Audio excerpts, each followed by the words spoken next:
Hey everyone, what is up? And welcome back to the Lifestyle Lifter Show. I hope everyone is having a fantastic week so far, and we are coming towards the end of January. So, first month of the year, almost done with 2023, and I wanted to do an episode on 10 things I do to stay relatively lean year round. I maintain my body fat between, I would say, an average 10 to 12% if I was to estimate. It usually stays within that range. I don't like to let it fluctuate too high or too below either of those points there. And the reason I want to record this episode is because upwards of 90% of people who lose weight, they relapse and they put it back on. And that is why getting leaner, losing weight, reducing your body fat often isn't anyone's biggest problem. It's actually sustaining that and maintaining it long term. And what's going to dictate whether or not you sustain that long term, it's really going to be your habits, what you do on a daily basis. So for me, I just made a list of 10 things that I do to stay relatively lean year round. And I'm going to start off the first one, and that is I do not follow a diet. This might come as a surprise to some people, but I do not see myself as being on a diet. I genuinely look forward to and look forward to eating my meals every single day. And I think that really is the key there. Because when you get enjoyment in something, it doesn't become a chore. It doesn't feel like you're on the diet or you're off the diet. It's just something you do. And for me, I genuinely just like eating, for the most part, probably 90-10 single ingredient, real whole foods. I love eating vegetables. I love having good lean source of protein. I look forward to my oats every single morning. I look forward to having fruit every single day. I like dark chocolate. I like Greek yogurt. I like egg whites. I like all of these foods, and that makes it easy for me to sustain. All right. So the first thing is literally, I do not follow a diet. Mostly it's single ingredient, it's whole foods. I enjoy my meals. My my mum always says to me, "You're hardly going to be eating all that food anytime I eat dinner." But it's just the way I am. I look forward to it. I really, really enjoy it as well. So I think that really is the key here, to not feel like you're ever on a diet and just to look forward to having your meals. What do my typical meals look like on a daily basis? So when I get up in the morning, I'm recording this 6:30 a.m. on the 18th of January, so a week before I'm gonna launch it. And I always just drink water in the morning. I train fasted, so I'll have a coffee beforehand. I'll train in the next hour or two. I'll have coffee before my workout, train fasted, and then after my workout, usually around it's probably 11 a.m. in these days, on average, by the time I'm showered, ready to go, that I finish up, and I will have my first meal. So my first meal, it's always a lean protein plus a carbohydrate, particularly post-workout. So at the moment, the easiest thing for me to eat is just post-workout protein oats. Anywhere from 150, 200 grams of oats, 100 grams, 200 grams of oats, in that range, with a scoop of protein. Add some berries there, add some banana. I like to put some cacao, some powdered peanut butter on top, and that is my first meal, and I freaking devour it. I absolutely love it. Okay, I'm a creature of habit now. Everyone is different. For me, I just like to fall back on a few simple meals that I can sustain and adhere to long term. Usually every day I'd have some form of like an egg white omelette. That's a great way for me to get veggies in. So there'll be some spinach in there, there'll be some carrots in there, there'd be some broccoli, there'd be some cauliflower. I just get frozen vegetables with some egg whites. I'll flavor that with Himalayan salt, maybe some barbecue. And that would be my second meal. Third and fourth meal then are usually some form of meat, veg, potato. Just your typical standard Irish meal. Meat, veg, and potato. And then for snacks, I love having Greek yogurt. Greek yogurt, dark chocolate, powdered peanut butter, all of these foods I really enjoy. All right. But for the most part, it's single ingredient whole foods. I don't often eat takeouts, to be honest, the likes of McDonald's or Supermax, but I do like to eat out at restaurants one or two times a week. All right. And there is a difference there. But for the most part, the first thing is I don't see myself following a diet. I look forward to every single meal that I eat. And you should be the same if you want to sustain this long term. Secondly, you might have noticed just from the meals that I described there, I have protein at every single meal. Protein is really important to have at every single meal because protein is going to help you keep you fuller for longer. If you were doing a cut, ideally the goal should be when you're losing weight to eat as much food as possible, preserve as much muscle mass as possible, and lose as much body fat as possible. And having a good high protein diet is going to be key to that. So for everyone here listening, ideally, if whatever your weight in kilos is, this is just a broad range now, 1.6 to 2.2 grams per kilo of body weight. Or if you want to make it simple, if you 3 or 4 meals a day, about 30 to 40 grams of protein per meal. What does that look like in action? So, for example, protein powder. I have that in my oats in the morning. There's actually I know oats are not a source of protein, but that being said, there is some protein in oats, particularly when you have it in large amounts. So I am getting a small bit of protein from that as well. But protein powder, my egg whites is my protein for my lunch. Let's just say your meat for your dinner, that'll be your chicken, loin pork, it'll be your turkey, whatever it might be, your salmon, your fish. That'll be your protein for my dinner. And then for the evening time, usually some form of Greek yogurt. But protein at every single meal, so, so important for preserving muscle, for building new muscle, for recovering faster in between meals or in between sessions. So important. So, second thing I do is I eat protein at every single meal. This then leads me on to my third point, and this is fiber and fiber intake. So, so important. Um, I had a conversation with a performance sports nutritionist last year. And I asked him, is there a point where you can get to, is there a point where it's dangerous to eat too much fiber and you could be on the higher end of the spectrum? Because I genuinely feel that I fall into that bracket.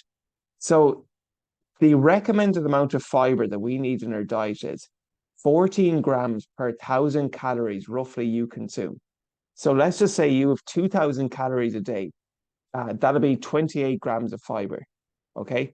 That's just roughly an average, but in general, like for girls, the range is usually like 28 grams, and for guys about 42 grams. That's roughly like the guidelines there for your daily fiber intake. Now, I asked the sports nutritionist, is there a point where you can actually eat too much fiber and it nearly has a negative impact? Because I actually genuinely feel I'm in this bracket, but I love vegetables. I love fruit.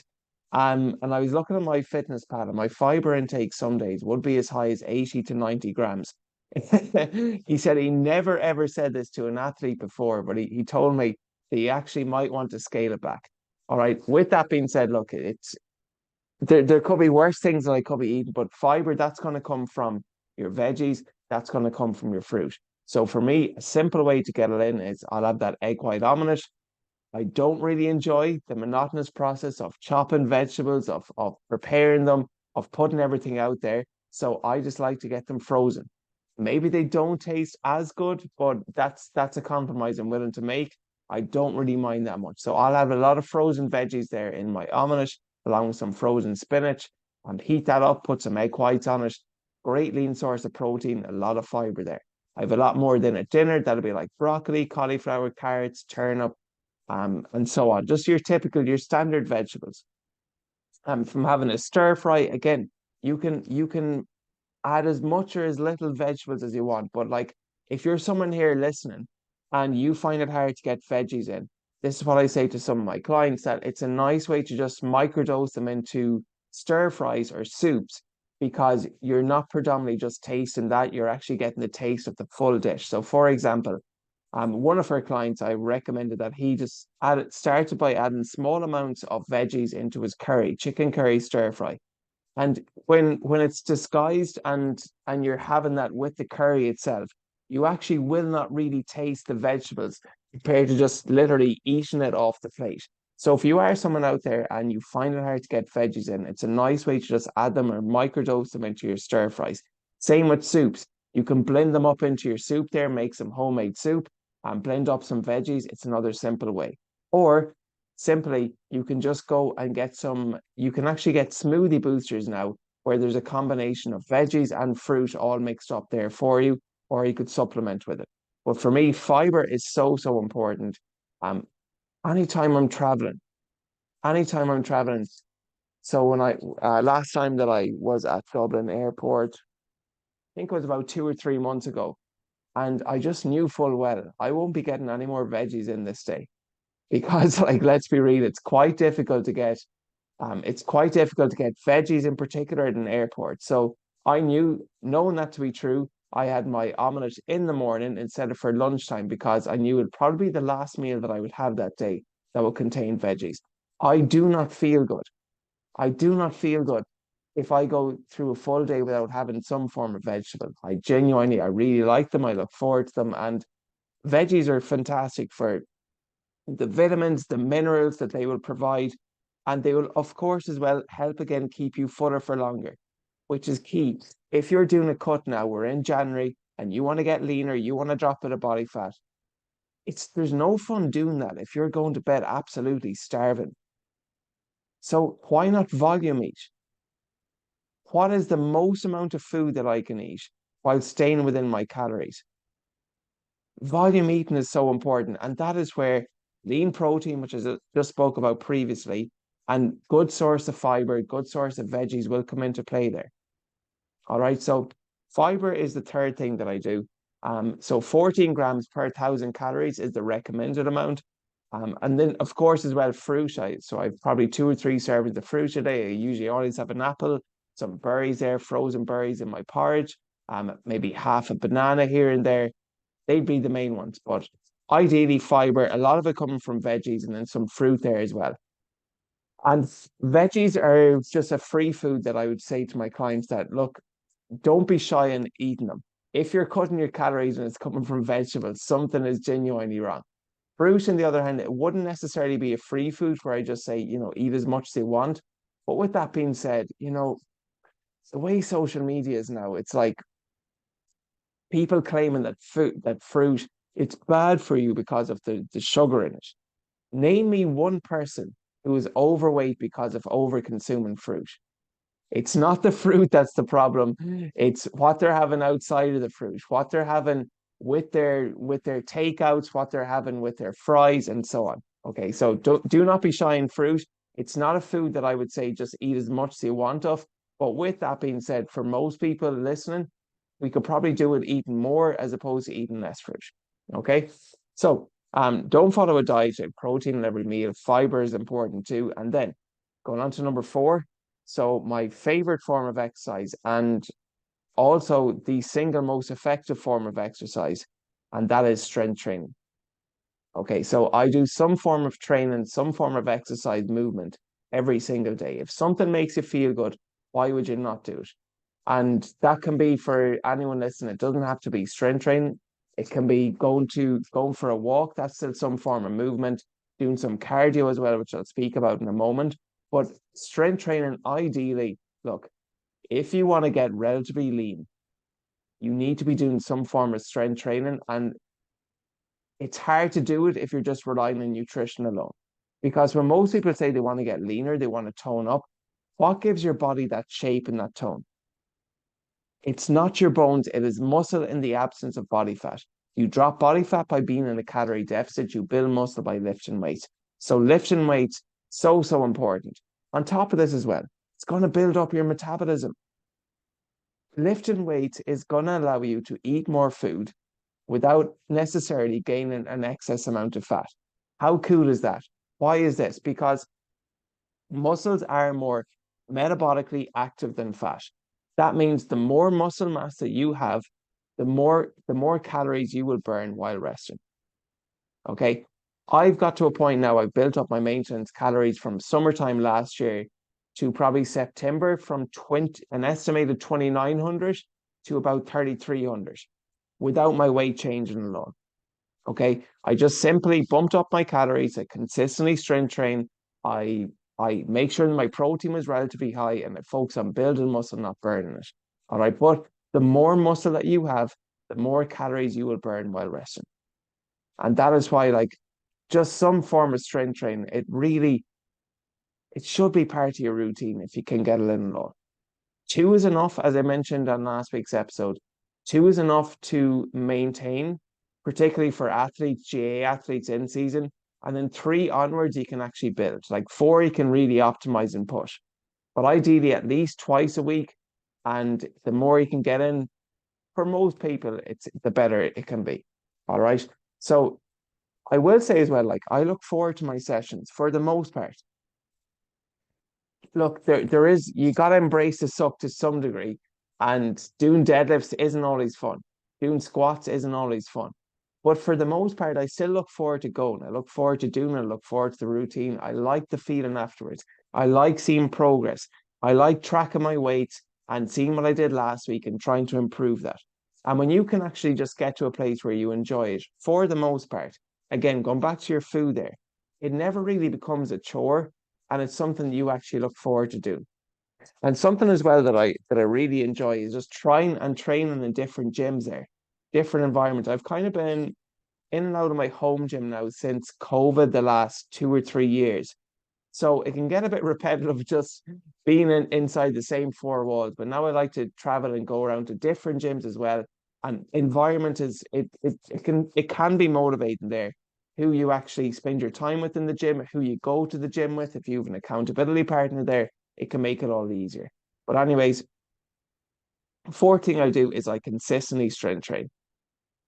My form of strength training, I've always been obsessed with what is the leanest I can be, the strongest I can be, and the fastest I can be.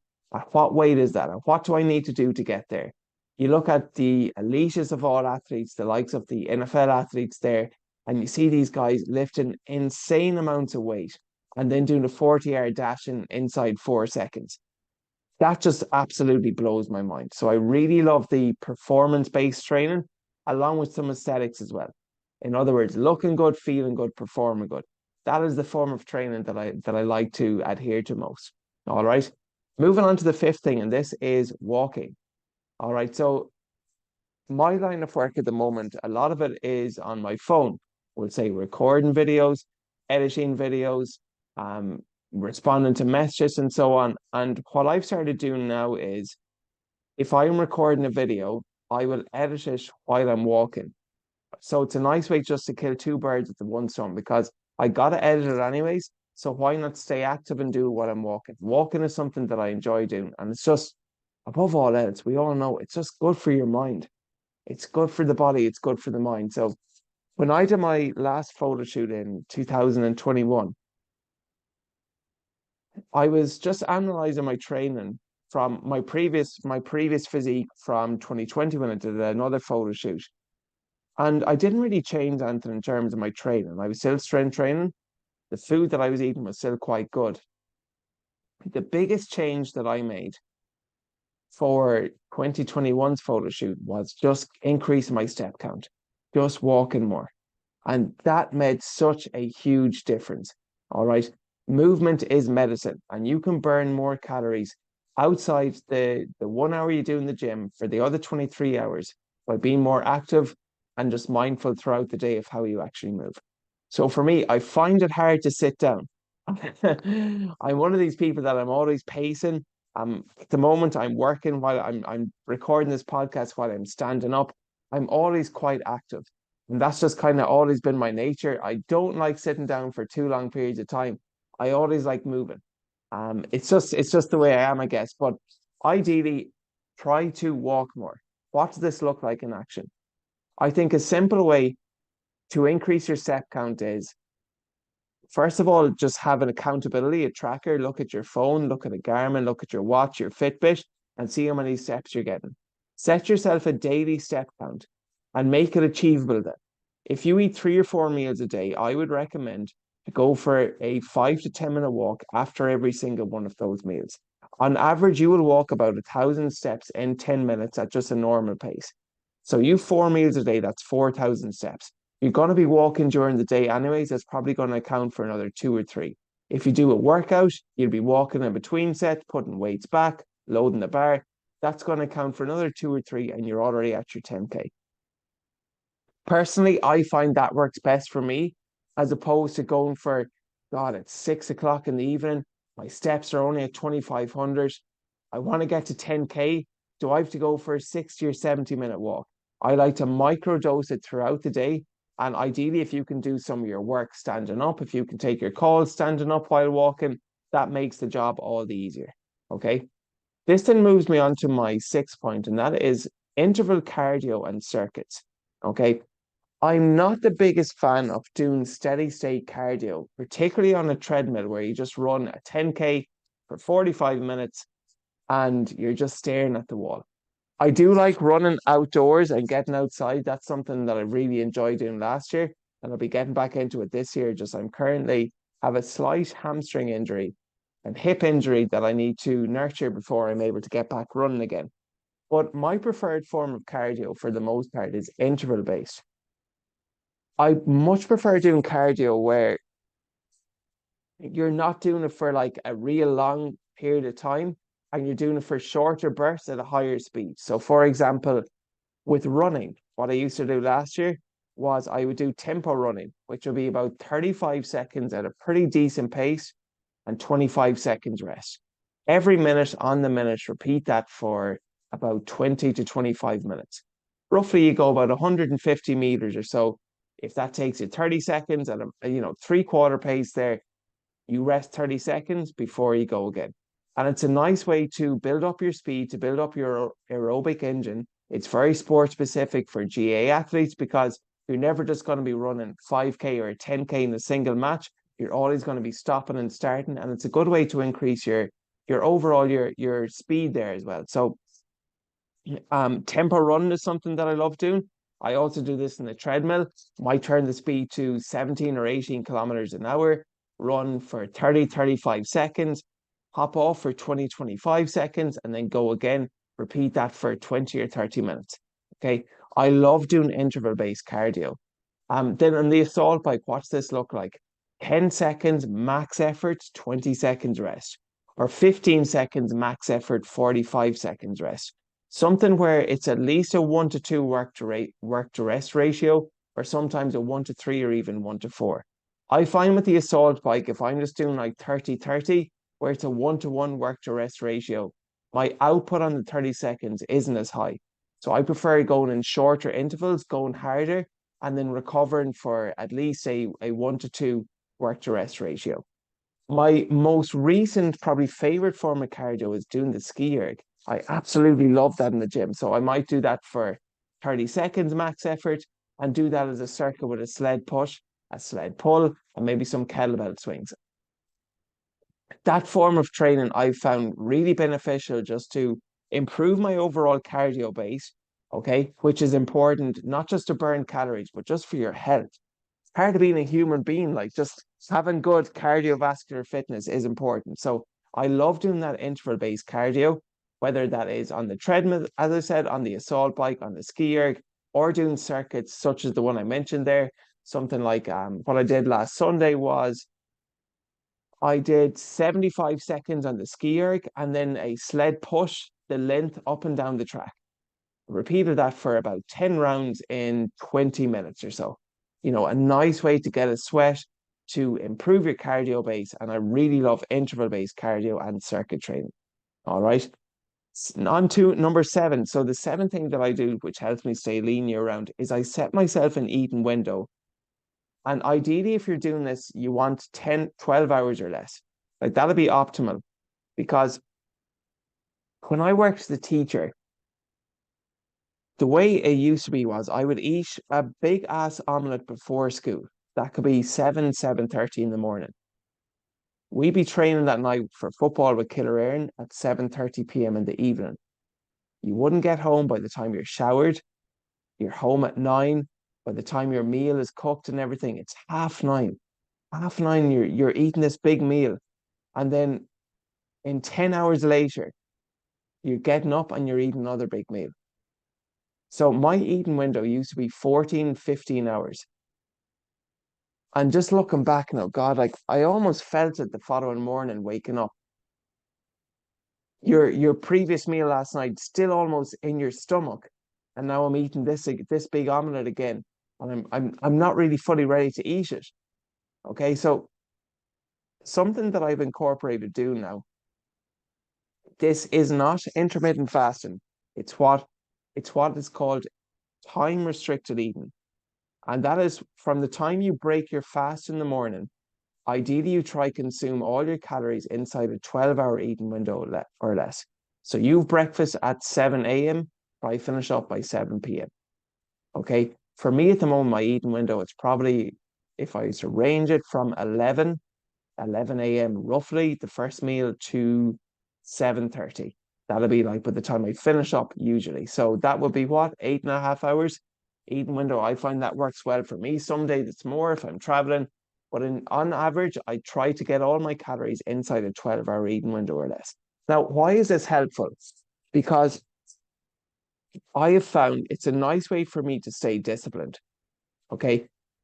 Like everyone else, the longer the evening goes on, I'm not going to be craving the carrot sticks. I want some chips. I want some chocolate. I want some sweets. The longer that I'm eating during the day. So a great way to just cut those bad habits where I sit down, I get home in the evening, I eat the dinner, and what else do you have, Mary?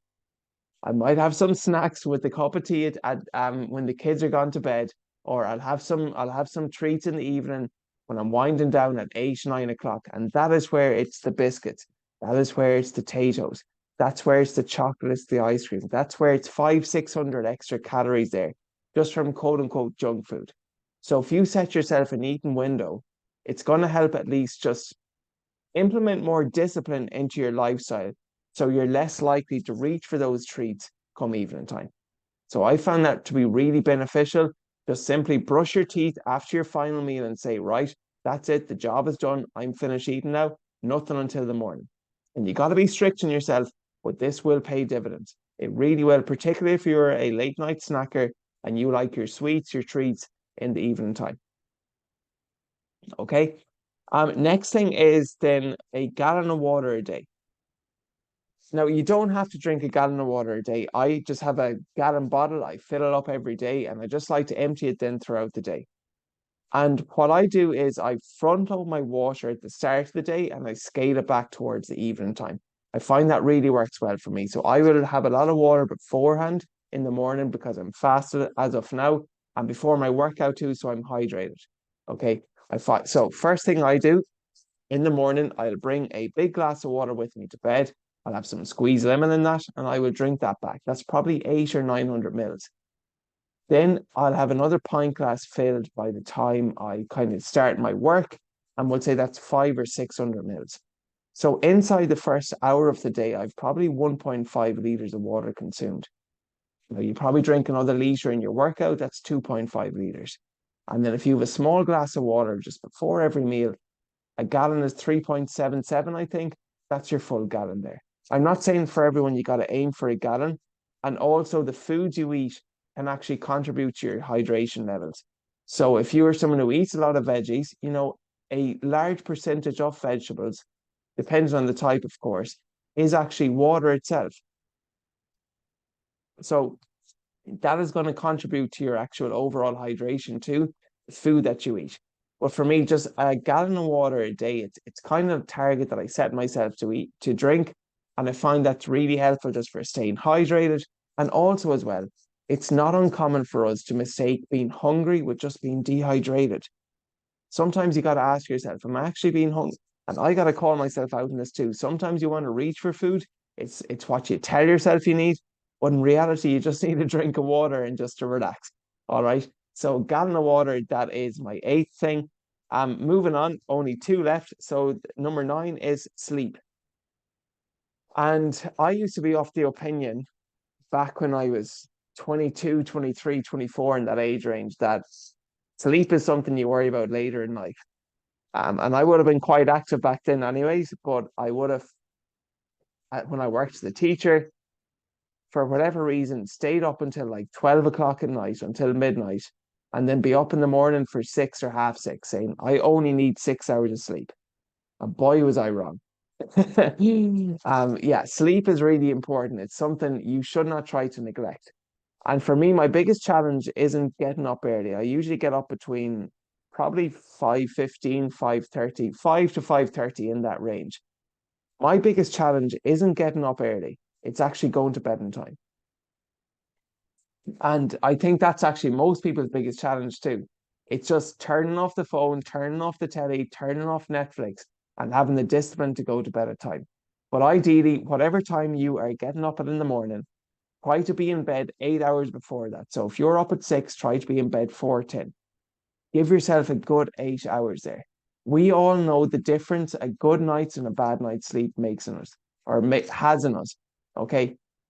Getting a bad night's sleep, research has indicated. Matthew Walker, he wrote a great book called Why We Sleep. He was also on Joe Rogan's podcast a few years ago. And he basically his research indicated that after a poor night's sleep, your appetite can increase by upwards of 25%, simply because you need more food, you need more calories to tie you over to give you energy to keep you awake throughout the day. So if you're someone who's in a calorie deficit and you're eating 2,000 calories a day, that could go from 2,000 to 2,500 after a poor night's sleep. So just from appetite to your stress, to your performance, to your recovery, sleep is one of these big pillars that I know myself, I still continuously need to work on, and you should as well. Okay, so sleep and just prioritizing sleep, which would then bring me on to my last point, and that is what I said at the start. I like to stay in that 10 to 12% range. How do I know I'm there? Tracking. So having some form of data on your progress, it's going to really help you keep motivated. I used to weigh myself every single week, and some weeks the scale will be down, other weeks the scale will be up. I don't really obsess over the scale, but it's just good to see how your weight is actually fluctuating. But now what I do is I weigh myself daily, and it's just interesting reading it that, okay, my weight is up by almost a kilo today compared to yesterday. Why might that be? Well, I had a few more carbs than normal last night. I ate a late meal last night. My water intake was higher than normal. All of these things can factor it in. So I weigh myself daily and I input it. I track my progress and my weight weekly, just once a week. And that will give me a good idea of my average. On top of that as well, I take weekly progress pictures. One of my biggest regrets when I started my transformation journey was not taking enough pictures. I would love to be able to look back at pictures and videos and be able to document my progress more. So if you're someone there listening and you're in the start or you're in the middle of your journey, always document it. Take pictures weekly. You'll have them to look back on. And when you look at yourself in the mirror, excuse me, and this is what some of our members say, when I look at myself in the mirror, I don't really see changes every single day. But then when I compare myself to how I looked last month, I actually see some visible progress. I see I've a tighter waist. I see I've dropped body fat around my tummy there. I see that I've more muscle on my chest and my shoulders, whatever it might be.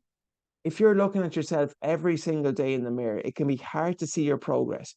But if you take your progress pictures and you compare yourself to how you looked, last month, 2 months ago, 3 months ago, if you're doing everything right, you should be seeing some form of progress there.